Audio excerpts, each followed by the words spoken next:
नमस्ते दोस्तों, ज्ञान शक्ति चैनल में आपका हार्दिक स्वागत है, अभिनंदन है। मैं चतुराराम प्रजापति राजस्थान के आबोहवा तंत्र के बारे में अध्ययन कर रहे हैं। तो राजस्थान के आबोहवा तंत्र के बारे में जानकारी प्राप्त करने से पहले मैं आपको ये कहना चाहूँगा कि ज्ञान शक्ति चैनल को सब्सक्राइब करें, लाइक करें, बेल आइकन दबाएं और सभी मित्रों और साथियों के साथ में शेयर करें ताकि हमें मोटिवेशन मिले और अन्य साथियों को इस अन्यतम ज्ञान का लाभ मिल सके। तो बने रहे ज्ञान शक्ति चैनल पर। राजस्थान के आबोहवा तंत्र के बारे में बेसिकली जानकारी प्राप्त है, कुछ वीडियो में हमने कर ली है। देखते हैं। राजस्थान के आबोहवा तंत्र को 3 भागों में बांटा गया। आंतरिक आबोहवा तंत्र, बंगाल की खाड़ी आबोहवा तंत्र, अरब सागरीय आबोहवा तंत्र। आंतरिक आबोहवा तंत्र के बारे में कुछ बेसिक नदियों जैसे घग्गर नदी है, कांतली नदी है, काकनई नदी है, इन और साबी नदी है, रूपनगढ़ नदी है, मेहनता नदी है। इन नदियों के बारे में जानकारी कुछ के बारे में अध्ययन किया है और कुछ के बारे में आज अध्ययन करेंगे।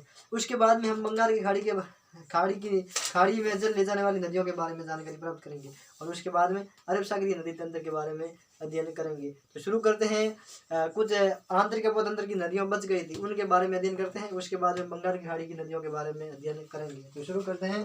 कुछ नदियां बच गई थी आंतरिक आबोहवा तंत्र की।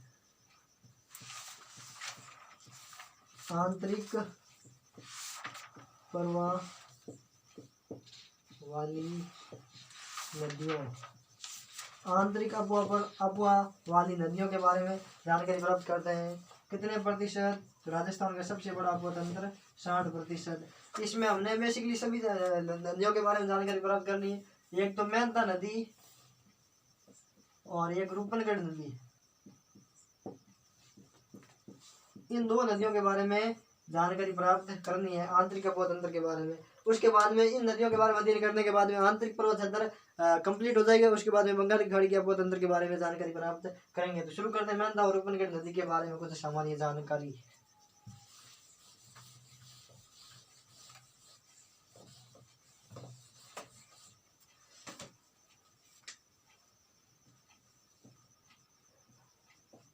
मेहनता एवं रूपनगढ़ नदी।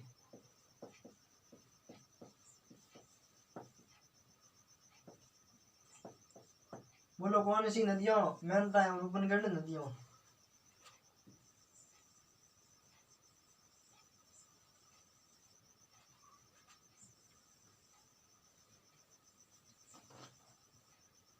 ये कौन सा जिला? बोलो अजमेर। और ये कौन सा जिला? बोलो जयपुर, जिसे क्या बोलते हैं? राजस्थान की राजधानी। और यहाँ पर एक झील है, क्या है? झील। उस झील का नाम है सांबर झील। बोलो कौन सी झील? सांबर झील। और सांबर झील कहाँ पर? सांबर झील राजस्थान के 3 जिलों में बेसिकली है, जयपुर, अजमेर और नागौर।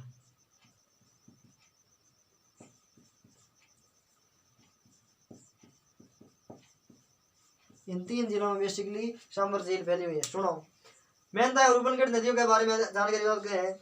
ये अजमेर का मानचित्र, ये जयपुर का मानचित्र और यहाँ इनके मध्य में अजमेर, नागौर और जयपुर, इन 3 जिलों के मध्य में फैली हुई एक झील है जिसका नाम है सांबर झील। और यहाँ पर है मनोहरपुरा की पहाड़ियों। बोलो कौन सी पहाड़ियों? मनोहरपुरा की पहाड़ियों।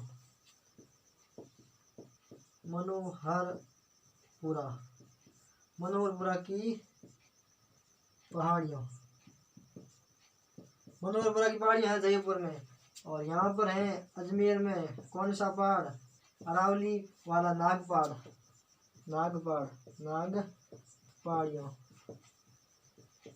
पहाड़ियों के पास में अन्य पहाड़ियों भी हैं। सलेमाबाद अजमेर के पास में ये नाग पहाड़ियों के पास में कुछ पहाड़ियाँ हैं जहाँ से एक नदी का उद्गम होता है। उस नदी का नाम है रूपनगढ़ नदी अपना जल लेकर कहाँ जाती है? सांबर झील में। और यहाँ पर है एक मनोहरपुरा की पहाड़ियाँ, यहाँ से एक नदी निकलती है जिसका नाम है मेहनता, वो भी जाकर गिरती है सांबर झील में। ठीक है, तो सांबर झील में गिरने वाली आंतरिक आबोहवा तंत्र की प्रमुख नदियों के नाम। तो आंसर क्या? मेहनता और रूपनगढ़। विशेष रूप से ध्यान रखना, कॉम्पिटेटिव एग्जाम में आने की संभावना है। मेहता और सांबर झील में गिरने वाली आंतरिक अफवाह तंत्र की नदियों के नाम बताइए। तो आंसर होगा मेहता और रूपनगढ़। ये सांबर झील में गिरने वाली आंतरिक अफवाह तंत्र की नदियां हैं जो विशेष रूप से कॉम्पिटेटिव एग्जाम में आने की 100% प्रायिकता है। रूपनगढ़ नदी अजमेर से निकलती है और मेहता नदी मनोहरपुरा की पहाड़ियों जयपुर से निकलती हैं और सांबर झील में गिरती हैं। बेसिक कॉन्सेप्ट ध्यान रखना, ठीक है। स्क्रीनशॉट ले लो जल्दी से ताकि आपको सरलता से समझ में आ जाए। स्क्रीनशॉट ले लिया। विशेष रूप से ध्यान रखना, नाग पहाड़ियों से लूणी नदी का उद्गम भी होता है और मैं रूपनगढ़ नदी का भी नाग पहाड़ियों के पास से ही उद्गम होता है, ठीक है। और मनोहरपुरा की पहाड़ियों से मेहता नदी का उद्गम होता है और रूपनगढ़ नदी का उद्गम नाग पहाड़ियों के पास से होता है और सांबर झील में दोनों नदियां गिरती हैं। विशेष रूप से यह ध्यान रखना है कि सांबर झील में गिरने वाली आंतरिक अफवाह तंत्र की नदियों के नाम, तो आंसर होगा मेहता और रूपनगढ़। ये ध्यान रखना, ठीक है। सांबर झील में गिरने वाली, बाकी उद्गम इनका कम पूछते हैं, ठीक है। तो थ्योरी के रूप में लिख लेते हैं ताकि आपको समस्या नहीं आए।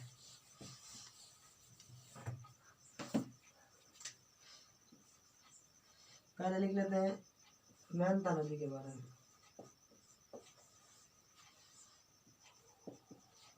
इनका उद्गम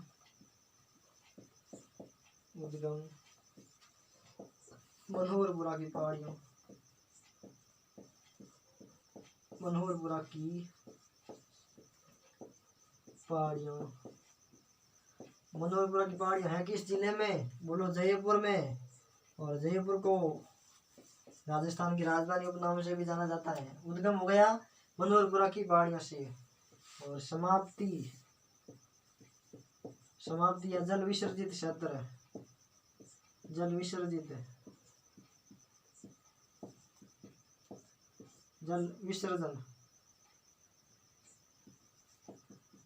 होता है सांबर झील में।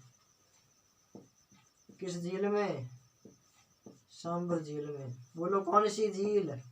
सांबर झील। विशेष रूप से ध्यान रखना, उद्गम मनोहरपुरा की पहाड़ियों से, जल विसर्जन सांबर झील में। अब लिखते हैं रूपनगढ़ के बारे में देख रहे थे। रूपनगढ़ नदी और मेहता नदी, ठीक है। रूपनगढ़ नदी के बारे में उद्गम तो होता है नाग पहाड़ियों अजमेर के पास से, ठीक है। नाग पहाड़ियों के पास से उद्गम होता है, ठीक है। और जल विसर्जन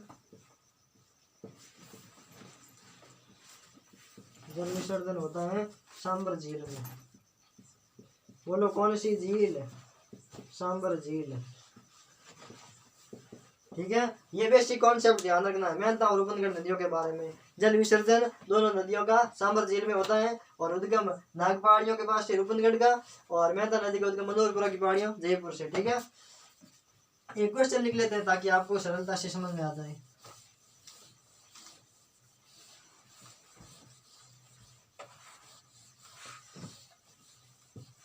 ये क्वेश्चन लिखो जिसका आंसर आपको कमेंट बॉक्स में देना है।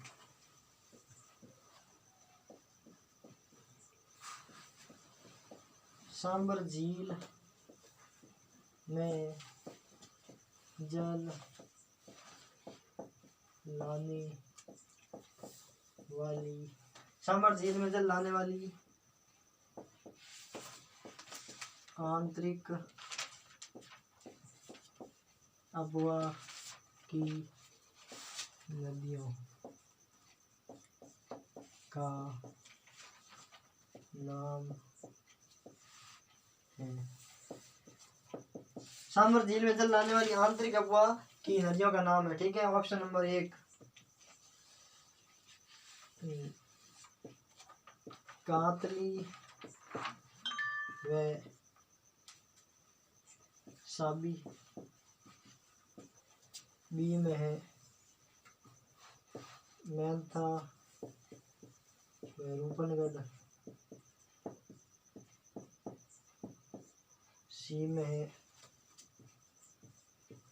लूणी व जोजरी और डी में है इनमें से से कोई नहीं।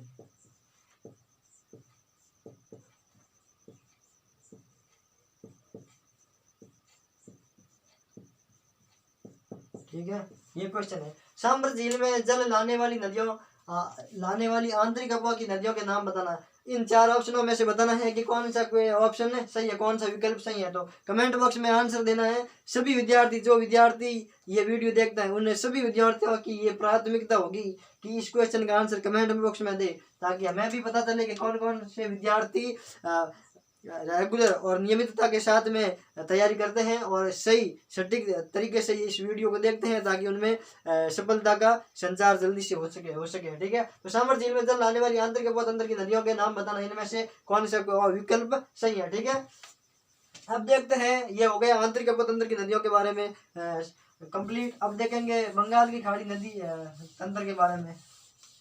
बंगाल की खाड़ी में जल ले जाने वाली नदियों के बारे में जानकारी प्राप्त करेंगे।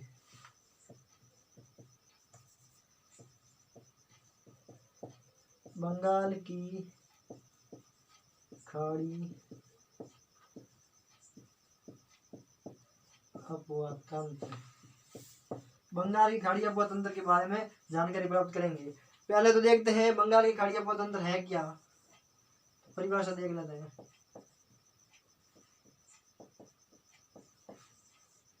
परिभाषा में लिखते हैं, वे नदियों जो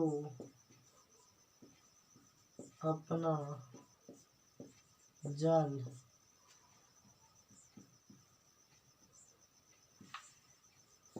प्रत्यक्ष एवं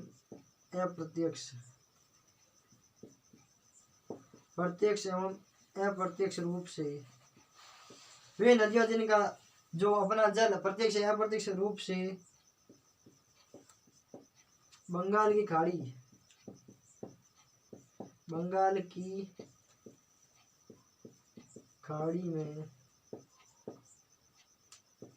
विसर्जित करती है,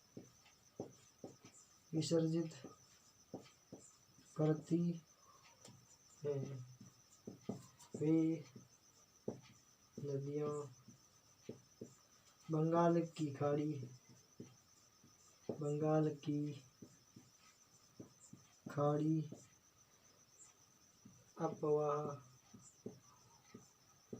तंत्र में सम्मिलित है।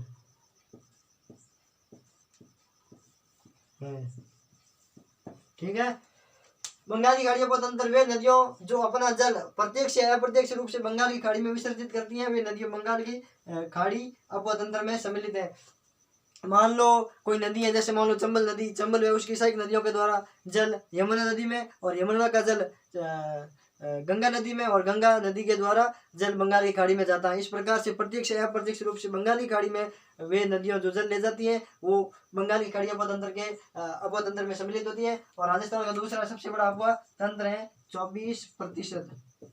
लिख लो, राजस्थान का दूसरा सबसे बड़ा अफवाह तंत्र, राजस्थान का दूसरा सबसे बड़ा अफवाह तंत्र, सबसे बड़ा अफवाह तंत्र। ठीक है, राजस्थान का दूसरा सबसे बड़ा अफवाह तंत्र पूछे तो भी आंसर क्या, बंगाल की खाड़ी अफवाह तंत्र। और बंगाल की खाड़ी अफवाह तंत्र में वे नदियां जो अपना जल प्रत्यक्ष या अप्रत्यक्ष रूप से बंगाल की खाड़ी में ले जाती हैं, वे बंगाल की खाड़ी अफवाह तंत्र के अंतर्गत सम्मिलित होती हैं। इसमें चंबल और उसकी सहायक नदियों और बाणगंगा और उसकी सहायक नदियों के बारे में बेसिक कॉन्सेप्ट और बहुत डेप्थ में जानेंगे। तो आज हम इतना ही पढ़ेंगे। बने रहिए ज्ञान शक्ति चैनल पर। ज्ञान शक्ति चैनल को सब्सक्राइब करें, सभी मित्रों साथियों के साथ में शेयर करें, ताकि हमें मोटिवेशन मिले और अन्य साथियों को इस नियतम ज्ञान का लाभ मिल सके। तो कल पढ़ेंगे बहुत डेप्थ में चंबल नदी के बारे में, RAS लेवल, RSSI तक के लेवल के बारे में बहुत डेप्थ में जानेंगे चंबल नदी के बारे में। तो बने रहिए ज्ञान शक्ति चैनल पर। आज हम इतना ही पढ़ेंगे, मिलते हैं अगले वीडियो में, तब तक के लिए जय हिंद, जय भारत, राम राम।